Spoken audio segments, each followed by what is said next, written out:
Bonjour à toutes et à tous. Je m'occupe aujourd'hui de remplacer la présidente Panot qui est retenue pour ce point presse du groupe de la France Insoumise. Comme vous l'avez vu, nous sommes extrêmement inquiets par le degré, l'ampleur, le niveau de la répression qui a lieu aujourd'hui en Iran, puisque une révolte populaire est en cours, une révolte populaire contre le régime des mollahs, contre la violence de cette théocratie et contre le marasme économique qui découle des politiques menées par ce gouvernement tout à fait illégitime et théocratique, je le disais. Nous sommes très inquiets car les chiffres qui nous parviennent, en dépit du blackout sur la connexion Internet, 100 heures maintenant que nous avons perdu le contact avec nos amis, nos proches en Iran, eh bien, nous voyons qu'il y aurait entre 200 et 2000 victimes, c'est-à-dire une répression qui est sauvage, une répression qui est brutale. Cette attaque, qui est systématique et qui est généralisée de civils non armés mobilisés dans la rue pour demander le changement démocratique, relève du crime contre l'humanité et nous voulons réaffirmer aujourd'hui que les responsables doivent être poursuivis et doivent être punis.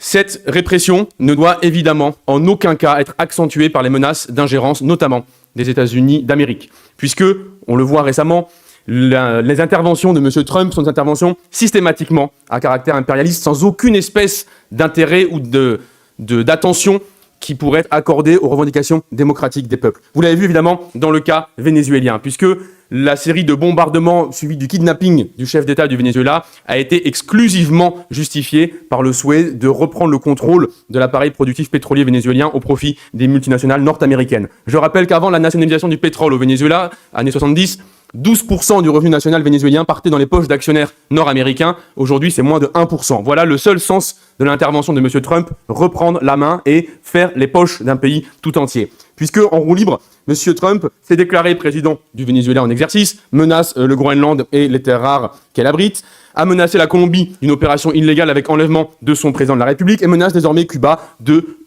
d'un embargo, on va dire, redoublé, notamment sur le volet pétrolier.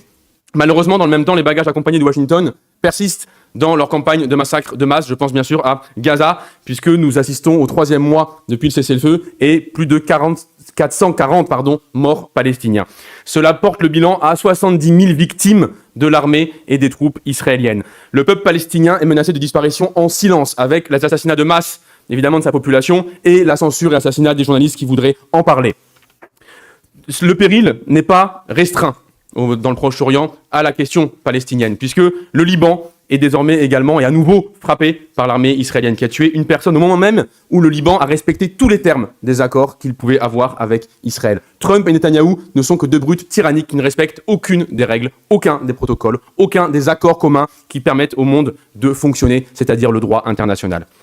Et d'ailleurs, si nous sommes attachés au droit international, c'est évidemment au cœur des démocraties occidentales qu'il faut le faire respecter, et nous partageons l'indignation et la grande émotion du peuple états-unien au vu des derniers crimes qu'a pu commettre l'ICE, la police aux frontières, disons la police de répression anti-immigration des États-Unis d'Amérique, qui a assassiné Mme Renée Nicole Goode, qui s'opposait à une de ces interventions qui est illégale, qui est criminelle et qui vise uniquement à porter un agenda raciste et suprémaciste aux États-Unis d'Amérique. Nous constatons que le mode opératoire et la justification sont tout à fait identiques à celles que nous avons connues en France au moment du meurtre de Naël, et nous sommes évidemment aux côtés de tous les voisins, toutes les voisines vigilants, qui s'opposent à des rafles sur celles et ceux qu'ils aiment, sur celles et ceux avec lesquels ils vivent et ils font le pays.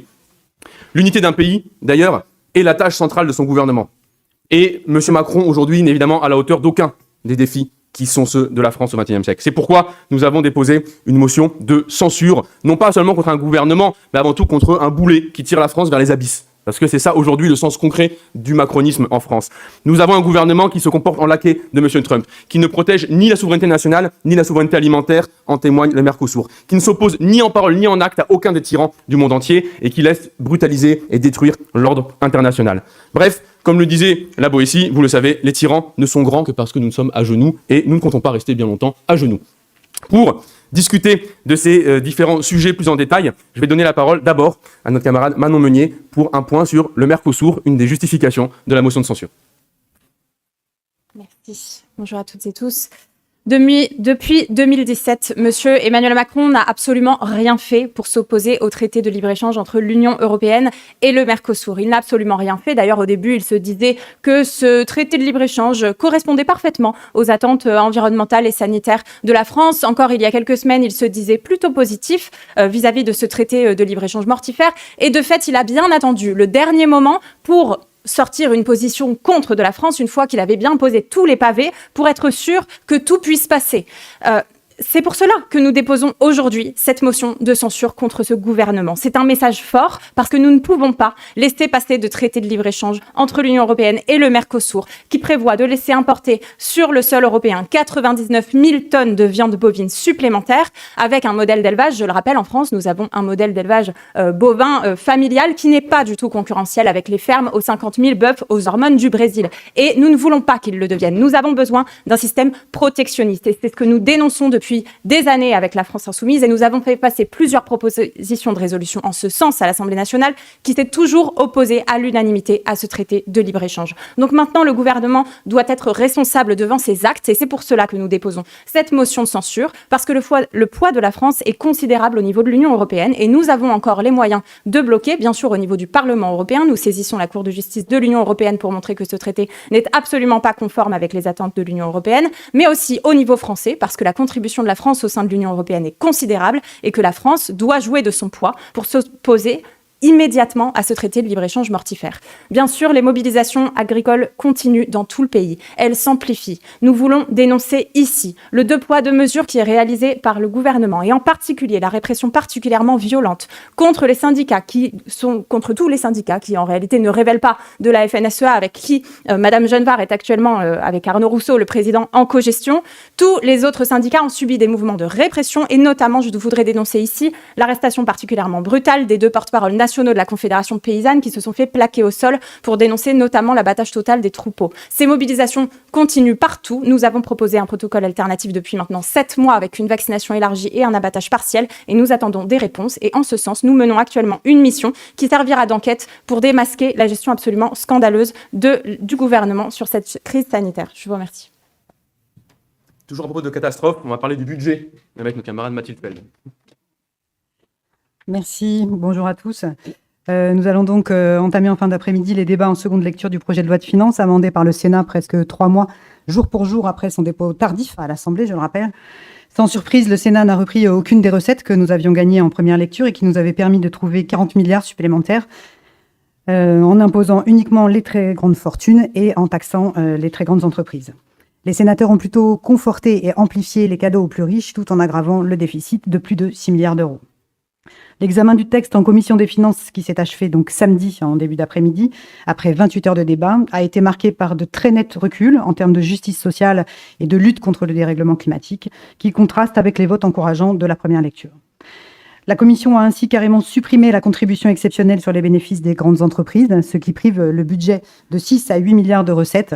Et la taxe sur les holdings a été vidée de sa substance, ce qui réduit l'estimation de son rendement de 1 milliard à 100 millions. Côté dépenses, même scénario, avec des coupes budgétaires adoptées, voire renforcées par des amendements rabots du rapporteur général, qui viennent amputer un peu plus nos services publics dans des missions primordiales, comme l'action extérieure de l'État ou la cohésion des territoires. Pour finir, aucun groupe n'a voté ce texte, et on peut même noter que l'écart s'est creusé entre les tenants du redressement budgétaire par les recettes et ceux qui veulent diminuer les dépenses. La responsabilité de cette impasse, je tiens à le dire ici, n'est pas imputée à l'Assemblée. Elle est entièrement celle d'un président et de son gouvernement qui s'accrochent au pouvoir, alors qu'ils n'ont quasiment plus aucun soutien dans l'hémicycle. Dans un tel contexte, nous ne voyons pas d'autre issue que le 49.3 malgré toutes les annonces de ce gouvernement, auquel cas nous déposerons immédiatement une motion de censure. En attendant, nous continuerons à respecter le programme sur lequel nous avons été élus, en nous battant pour augmenter les recettes et en faisant participer les plus riches à la hauteur de leurs moyens pour investir massivement dans nos services publics et dans la transition écologique. Je vous remercie. Maxime Lenné, qui va nous parler énergie.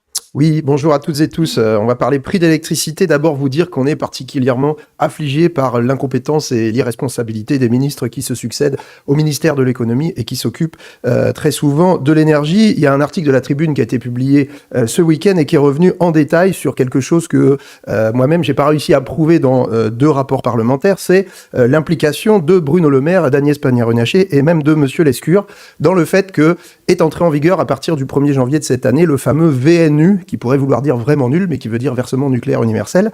Et ils ont plié tous les trois face à Luc Rémont, qui avait été imposé à la tête d'EDF par monsieur Macron, notamment pour faire la relance du nouveau nucléaire, payé sur les deniers d'EDF en grande partie, et en vérité par les factures des consommateurs. On découvre dans cet article qu'il y a eu de nombreuses alertes de l'administration à l'époque pour dire que ce système serait très mauvais puisqu'il n'apporterait aucune garantie ni pour les factures des consommateurs ni pour les revenus d'EDF. Au final, les ministres de l'époque ont plié. Alors, ce qu'on ne sait toujours pas, c'est pourquoi est-ce qu'ils l'ont fait. Et la situation, c'est qu'aujourd'hui, EDF va vendre son électricité en dessous de ses coûts de production et va se retrouver en difficulté. Donc, je vous annonce que nous allons demander l'audition de ces anciens ministres et du ministre en exercice en commission des affaires économiques. Affligé d'ailleurs par monsieur Lescure, qui vient d'improviser, soi-disant, une baisse des factures d'électricité. En vérité, il se moque des Français puisque la diminution de la fameuse CTA, ça va être moins d'1 euro par mois. Alors, il se trouve que le groupe de la France Insoumise, lui, a pris ses responsabilités et que nous venons de publier une proposition de loi d'urgence sur les prix de l'électricité. J'ai plusieurs exemplaires ici, si vous voulez. Dans le premier article, nous proposons de supprimer le fameux VNU et de le remplacer par un mécanisme qu'on appelle de contrat pour différence, qui permettrait de sécuriser les revenus d'EDF. Dans un deuxième article, de généraliser les tarifs réglementés et de les asseoir sur les coûts de production du système électrique français plutôt que sur les prix de marché.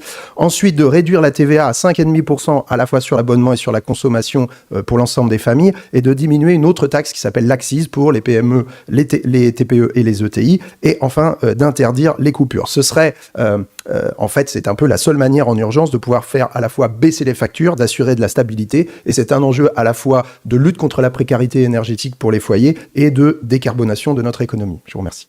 Merci beaucoup. Et Anaïs Belloissa sur le plan gros. Bonjour tout le monde. Comme vous l'avez vu, la France vient de traverser une vague de froid intense et des milliers de personnes dorment encore dehors sans aucune anticipation. Des plans grand froid ont été déployés et déclenchés sur l'ensemble du territoire en nombre insuffisant pour accueillir les personnes qui en avaient le plus besoin. Les conséquences de tout ça, c'est un État qui sciemment opère un tri, forçant des familles à se loger et à s'abriter dans des écoles désaffectées, à des mineurs isolés à encore dormir dans des tentes. Ce délaissement de l'État provoque des morts. Déjà, plus de 10 personnes sont mortes dans la rue cet hiver. Mourir de froid dans la 7e puissance mondiale n'est ni un fait divers, ni un accident, c'est un choix politique. Le budget et le ministre du Logement se gargarisent d'avoir augmenté le budget de l'hébergement d'urgence à 110 millions d'euros, alors qu'on le voit dans le projet de loi de finances de fin de gestion, on observe une baisse de 14 millions d'euros. Dans tous les cas, le budget actuel ne permet pas de garantir le droit au logement et l'hébergement d'urgence pour toutes et tous, alors que celle-ci est garantie dans la loi. De nombreux outils aux mains des préfets et des maires existent, comme la réquisition des logements vacants, comme la réquisition des locaux publics, tels que les gymnases. Aujourd'hui, on compte dans notre pays 1,2 million de logements vacants depuis plus de 2 ans. Nous avons la possibilité de loger tout le monde et donc de sauver des vies. C'est la raison pour laquelle nous avons déposé une proposition de loi qui vise à renforcer les contraintes auprès des maires et des préfets en cas d'événements climatiques majeurs pour utiliser le pouvoir de réquisition et enfin loger tout le monde pour une vie digne. Je vous remercie. Merci beaucoup. Nous allons pouvoir prendre désormais vos questions.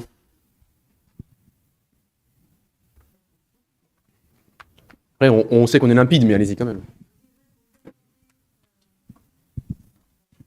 Bonjour, Jérôme Val de France Inter. Sur les deux motions qui seront examinées demain en hémicycle, quelle chance vous leur donnez d'aboutir? Merci. En tout cas, la vôtre.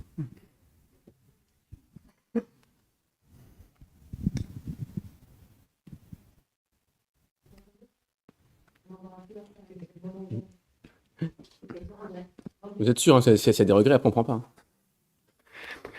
Bon, écoutez, une motion de censure, c'est comme tout vote parlementaire. C'est-à-dire, il y a un champ de bataille initial. On connaît une partie des forces qui, effectivement, sont hostiles au gouvernement à l'heure actuelle et qui veulent le renverser. Et puis, il y a la manière dont la ligne de front, on va pouvoir bouger dans les heures qui viennent. Et oui, nous ne désespérons pas de réussir à convaincre massivement, en rappelant à nos collègues de différents groupes parlementaires, d'abord qu'il en va aujourd'hui de la sécurité collective mondiale, que de se débarrasser de ce gouvernement. Un gouvernement qui ne fait rien lorsqu'on bombarde à 800 km de la Martinique, parce que le Venezuela est quand même à côté d'un territoire français, qui ne fait rien lorsqu'on kidnappe un chef d'État. Un gouvernement qui, alors que M. Trump menace d'envahir le Groenland, littéralement, n'a comme seule réponse que de convoquer une conférence pour voir ce qu'on ferait si jamais le Groenland était envahi. Franchement, c'est pitoyable. Et vous rajoutez à ça les différents éléments qui ont été évoqués à l'instant, à savoir l'incapacité totale à gérer les urgences ordinaires, le plan grand froid, l'incapacité à protéger l'industrie et les particuliers sur la question de l'énergie, l'incapacité à faire un budget qui corresponde au vote du Parlement, comme on l'a vu à l'instant, la mise en danger de la souveraineté alimentaire française par le Mercosur. Franchement, mais qui peut se retrouver dans ça? Je pense pas grand monde. Et j'invite donc à la cohérence entre les idées que certains peuvent défendre dans leur circonscription et les votes qu'ils vont faire sur la motion de censure. Merci à vous.